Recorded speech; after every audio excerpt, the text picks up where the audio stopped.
Bismillahirrahmanirrahim. Assalamualaikum warahmatullahi wabarakatuh. Yang saya hormati, saya sayangi dan hormati Pak Mentor saya Pak Yusuf Kalla. Yang saya hormati Imam Besar Pak Nazar, Profesor Nazar. Yang kami hormati Pak Afriuddin terhormat, dan juga Kiai Imam Syamsi Ali yang ada di New York pada saat ini. Bapak-bapak Ibu sekalian yang saya hormati. Kalau bicara mengenai pada hari ini, di mana kita sedang merayakan namanya Maulid Nabi Muhammad SAW, kita juga bisa melihat seperti sudah dikatakan bahwa Nabi Muhammad kita ini adalah seorang pemimpin yang revolusioner karena merubah peradaban dalam waktu hanya singkat 23 tahun, dalamnya merubah peradaban. Dengan demikian beliau adalah seorang pemimpin yang harus kita contoh seperti yang sudah dikatakan.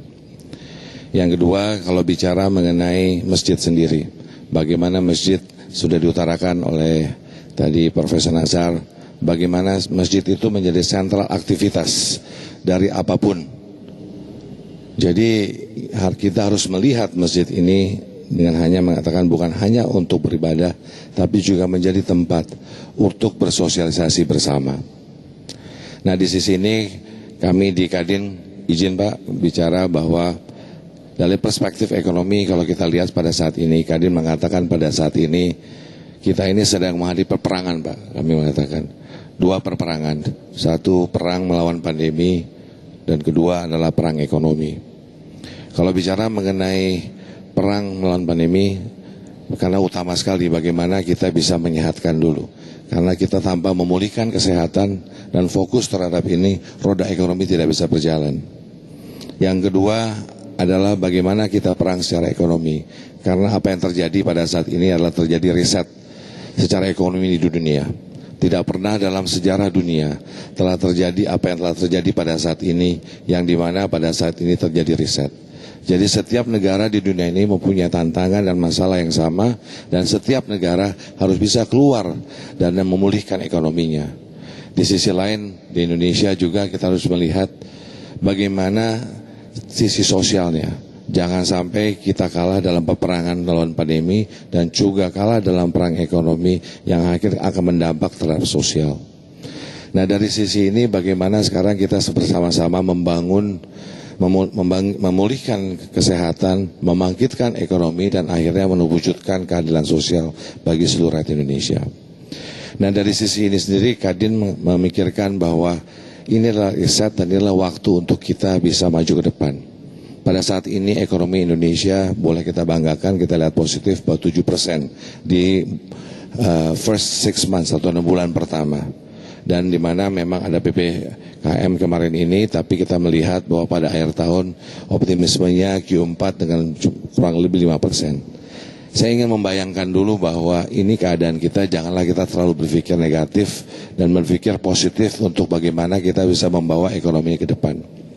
Saya sepakat dengan Pak Yusuf Kalla yang mengatakan bahwa janganlah dipisahkan antara ekonomi syariah dan ekonomi biasa. Semua itu memang adalah ekonomi. Bagaimana mengupayakan untuk kita bisa membangun.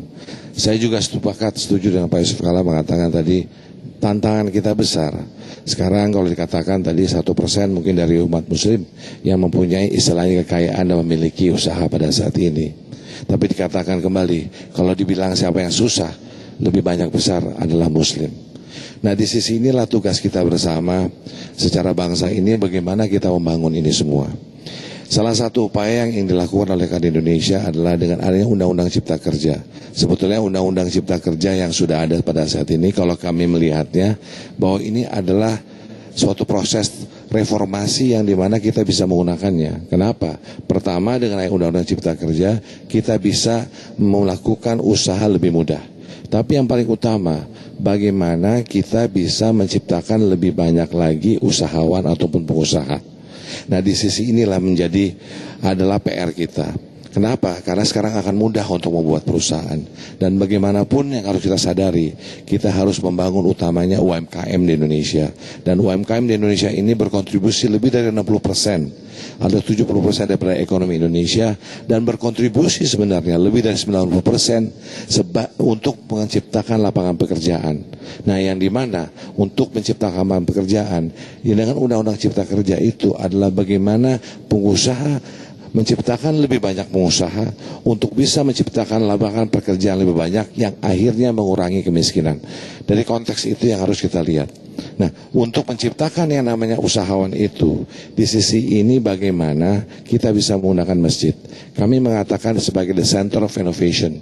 Bagaimana sebagai warung inovasi. Kami ingin bekerja sama dengan masjid-masjid bahwa sebagai rumah ibadah, bagaimana tadi bahwa the center untuk menciptakan lebih banyak lagi pengusaha-pengusaha.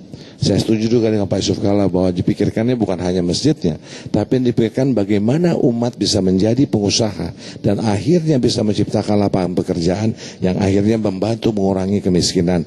Karena itu yang kita perlukan adalah kesejahteraan. Nah, dengan adanya masjid di mana-mana, ini adalah sebagai the best centers untuk menciptakan banyaknya pengusaha. Dan disinilah makanya yang paling mudah untuk pengusaha tidak perlu diapakan. Kita perlu mentoring, kita perlu edukasi, kita perlu mengatakan bagaimana ingin menjadi pengusaha.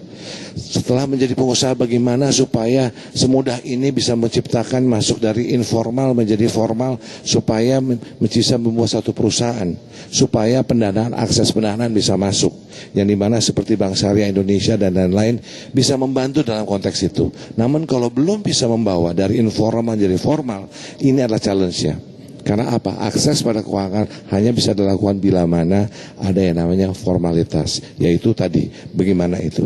Mentoring selain itu adalah bagaimana mentoring selain itu menjadi pengusaha bagaimana.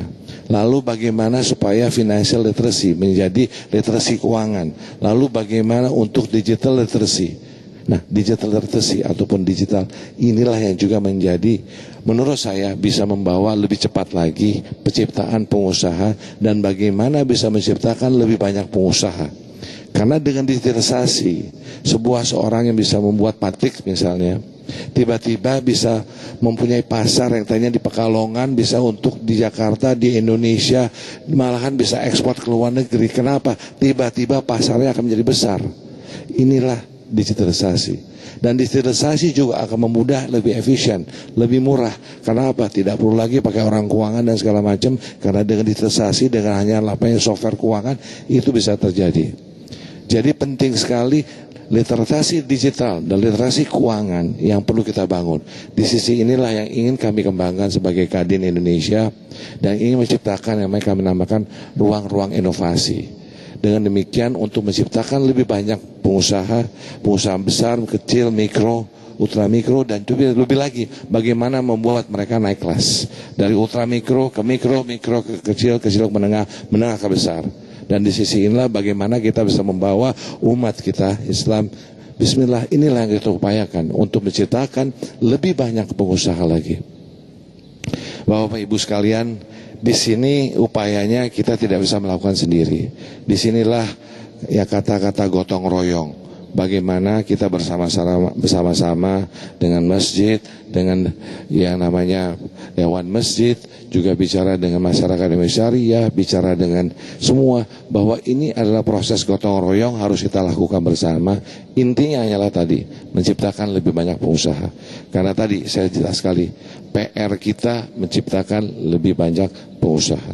Dan yang paling penting lagi, kalau boleh mulai hari ini, saya ingin mengatakan bahwa marilah kita merubah mindset kita. Contohnya kalau kita bicara mengenai tukang bakso, mohon jangan dikatakan tukang bakso lagi. Tolong dikatakan bahwa itu adalah pengusaha mikro berjualan bakso. Karena kita harus memberikan dignity, memberikan kehormatan. Kita mulai dari situ. Kalau kita bisa memberikan kehormatan itu, putra-putri dari yang namanya pedagang bakso tersebut atau usaha bakso tersebut akan bangga bahwa ayahnya adalah pengusaha. Dan itulah yang harus kita lakukan. Awal dari masalah bahwa memberikan kehormatan, bahwa ultra mikro itu semuanya pengusaha. Mohon maaf saya karena tidak ingin mengatakan UMKM, karena saya ingin mengatakan bahwa itu adalah semua pengusaha. Pengusaha ultra mikro, kecil, menengah, besar. Hanya masalah besar skalanya atau kecil skalanya. Jadi Bapak sekalian, kami ingin bersama-sama dengan semuanya pemangku kepentingan yang ada. Kami ingin juga bekerja sama dengan Dewan Masjid, bekerja sama dengan setiap masjid, dengan Bank Syariah, dengan semua, karena upaya gotong royong kita. Yang paling penting, saya setuju dengan Pak Yusuf Kala katakan, bagaimana kita bisa menciptakan lebih banyak pengusaha. Dengan sendirinya bagaimana pengusaha muslim di Indonesia. Supaya bukan hanya 1%, tetapi harapan kita pemerataan yang ada terhadap itu semua. Mungkin itu yang saya bisa utarakan pada hari ini. Sekalian juga pada sini menjelaskan Pak, kami juga membuat badan syariah, perkembangan ekonomi syariah di Kadin sendiri, yang diketuai Bang Tovan di sini, dan upaya kami ingin melakukan tadi sinergi bersama-sama bergotong royong untuk melakukan bagaimana menciptakan lebih banyak pengusaha dan menaikkan kelas pengusaha-pengusaha yang ada. Itu ingin saya sampaikan. Terima kasih. Wassalamualaikum warahmatullahi wabarakatuh. Waalaikumsalam warahmatullahi wabarakatuh. Terima kasih.